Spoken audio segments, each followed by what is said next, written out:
Okay mga kakarpentero, paano namin binubutas yung frame ng cabinet doors. Yan o. Yan, simple lang po na butasan mga kakarpentero. Gumagamit po kami ng router na D-jack. Yan. Binabalaan po namin kung ano yung gusto yung kalaki na blade. Yan, binabala lang. Tara, samahan nyo kami mga kakarpentero. Yan, pakita ko kung paano gamitin.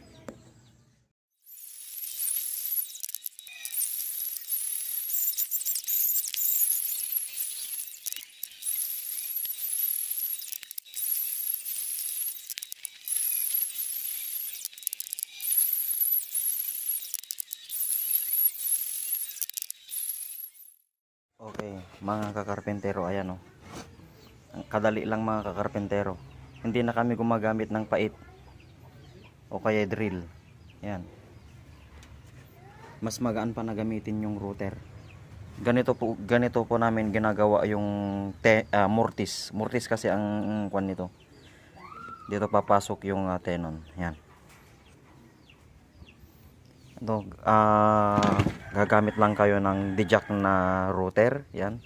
Ito naman po, pwedeng palitan yung bit nito. Kung ano yung gusto nyong kalaki yung mortise, pwede po yung ano dito. Bali, tatlong size pong pwede dito.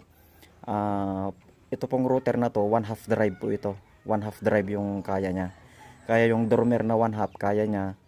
Yung 3/8, ito 3/8 po yung ginamit ko eh. Mayroon po siyang adapter na ilalagay. At saka yung 1/4, ang gagamitin nyo, mayroon din na adapter ng 1/4 kung gaano kalaki yung gagamitin nyo. Ayan mga kakarpentero. Ayan po yung tip namin para mas magaan po ang trabaho. Ayan, pag magbubutas kayo ng mortise, ayan, gagamit lang po kayo ng D-jack na router. Ayan. Okay mga kakarpentero, kung nagustuhan nyo yung video ko, please like and share. Thank you for watching.